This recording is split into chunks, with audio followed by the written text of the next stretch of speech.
Sam Spernat for TheInformer. Today on Property Matters, I'm continuing on from our last instalment where I talked about FOMO in the property market, the fear of missing out. And I'm joined by Stefan Delyster from Buxton Sandringham, because I thought it'd be good to get a man on the ground in who's doing the opens, who's out there speaking to people every day, as opposed to me who just walks through, does the inspections and figures out if it suits his clients and will buy it. So I'm joined by Stefan. Thank you. Thanks, Sam. Thanks for having me. What a fantastic setup you've got here too. Thanks, mate. Appreciate the kind words.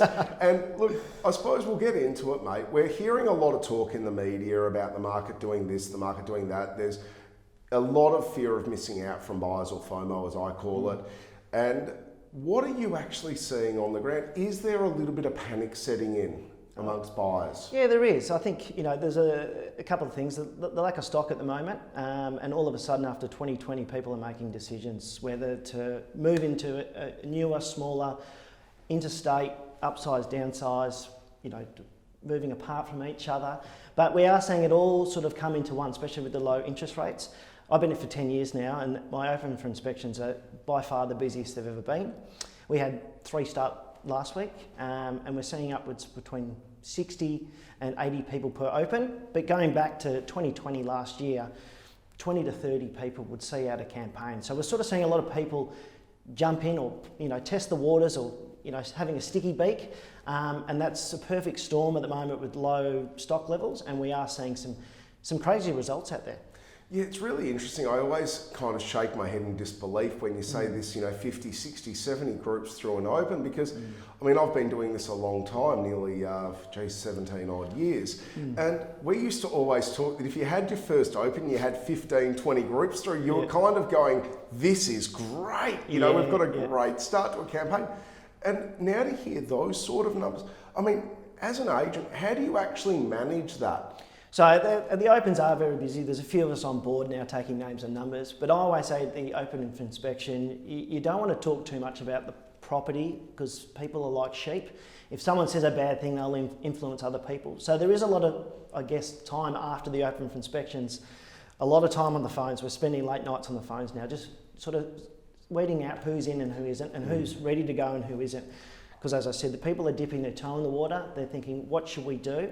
And that's where, at the moment, the FOMO of missing out. But I do believe there's always new properties coming on. Look, there is, and I suppose that's the crux of what I wanted to talk to you about today was, is now the time to panic, or is now the time to take a bit of a deep breath, obviously keep looking, but don't panic buy? You should never panic buy. We've seen it last year in 2020 with the toilet paper. People panic buy. There's never a time to panic buy. I'm glad you brought it back to toilet paper, mate. But in saying that, though, there is never a time. There's always going to be another property. But as I always say, never look for your 10 out of 10 property. Look out for a 7 out of 10, and I think that's the way to go. Yeah, and look, I think that's the thing that I try and instill in a lot of our buyers. It isn't so much, is this the perfect time? It's can this be the perfect time? With minor changes, alterations and things like that. It's always great when a client walks into a house and goes, love it, ticks every box, let's just buy it. It doesn't, I want it. Yeah. But what we find more and more is people are watching the shows, they're watching the TV, all these renovation shows that are going on, and they kind of want to put their own stamp to a certain degree on the property. Oh, definitely. I think we're seeing when people come to me and say, should I do my bathroom, kitchen and floors and the whole works before I sell? We often see 3 months later after they've sold it, it's out in the nature strip, and they get really disheartened because it's expensive. It's 30, 40, 50 grand they're putting into it. I just say people like a blank canvas. Like myself, we bought a blank canvas. We're going to do it, and it's not going to be the 6-week renovation like the block. This is going to be a couple of years. What, you're not going to have 30 trades in there all at once, just ripping things apart and a TV crew? No, definitely not. And I think with people doing a renovation, you shouldn't think like that. It should be a long process. No, you're right. And look, I've done a few over the years and been involved in a lot through both my family and also with clients. And I think that misconception that you just click your fingers and it's done, and they go, but we saw it done in 6 weeks on the TV, and they're only doing it 2 hours a week. No, that's not reality. But one thing I've also noticed with a lot of the renovations is they're becoming a little bit similar because of shows like The Block and Renovation Rescue and all the other ones as well. Yeah, we do see a lot, especially when they're time to sell, that they do look quite the same. And I just think you should put your own personality on it. If it's the wacky art wall, you know, the artwork, I should say, you know, different sort of flooring, different kitchen, I think it should, you know, be a representation of yourself. So don't be scared to do something out of the box. No, and I quite often say to clients that when you renovate, and if you think about how you want to live, not necessarily what you think's going to sell, you will actually usually get it right, because Correct. it'll be a functional renovation as opposed to a stylist renovation. Sterile. Well, yeah, sterile as well.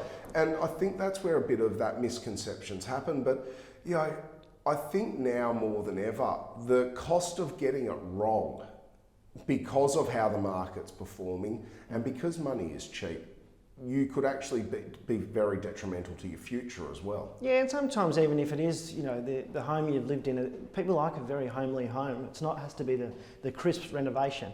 People see past that, and they, as I said, people love to do put their own touch on it. So, well, that's it. I think sometimes the blank canvas can be a great opportunity. Now, when I say blank canvas, I don't mean a renovator's delight as we used to call them.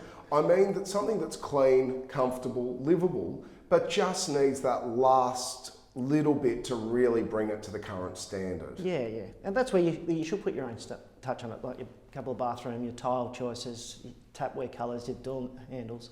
And some of those sort of things, you can get them pretty cheap from Bunnings these days, so you don't have to go all out as well.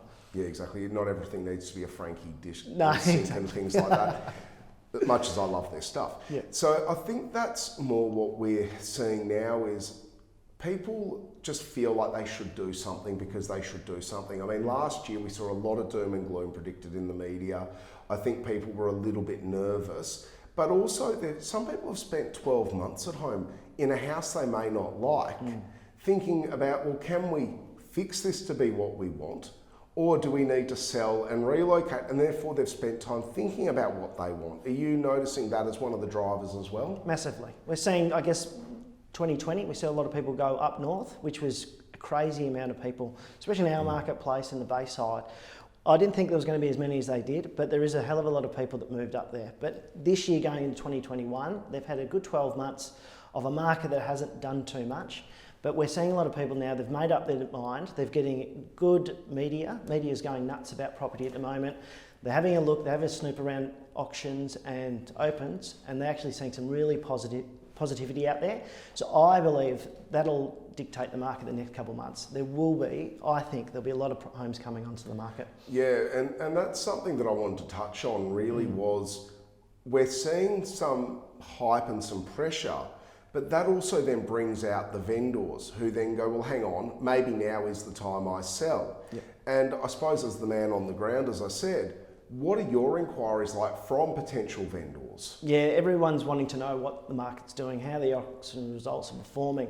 And after the last few weeks, which probably Bayside starts in February, the auctions, we are seeing huge numbers at auctions and some good results, just because there is low stock levels. But in saying that now, I think because there is so much positivity, that will breed positivity and that'll result in a lot of homes coming on the market. So that could also be, I suppose, a little bit of a factor that might just slow some of this pressure down a little bit. I don't think it'll take the heat out of the market, so to speak, but No. I think what it might do is just give people a second option. Correct. There's only one options in one, like Sandringham and Hampton, you know, Bayside, Blackrock, Beaumaris. There's only a handful of homes, and that's the last few months. So there's slim pickings out there at the moment, but I think coming up forward for the next few months, there will be a lot more. So take a breath. There will be some more properties coming on, as they always do. Yep. So just sit back, take a breath, and just find the house that's going to suit you. Yeah, and when you find that one, go for it. Correct. Don't feel like you need to pull back or be too smart, and because I've seen the smartest people in the world who have the greatest idea of how they're going to handle an auction or a private sale negotiation end up not buying anything. Yeah, and it is a long-term thing, especially if you're purchasing. It will be one of your biggest assets, if not your biggest. So it's not going to be a quick flip for most people. So if you do see something you like, go for it.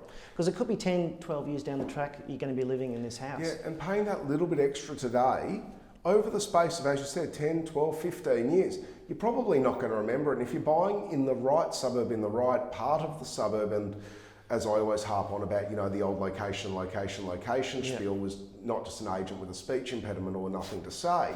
It actually meant the location of the suburb, the location of the street in that suburb, and the location of the house.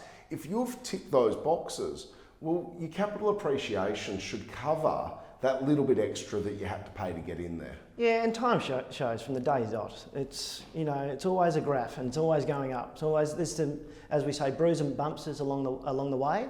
But property market, it's always going to go up. So, well, especially in these areas that we're talking about, where there is limited stock, they're landlocked suburbs, you can't just click your fingers and create a new housing development. I think that's what people need to understand. That yes, it's all right to compete for the property if it's the right one, but don't just buy it because it's there. Correct. So, mate, one last question and then I'll let you go. What would be the one takeaway point you'd give people as an agent with experience? What would you say to buyers out there today?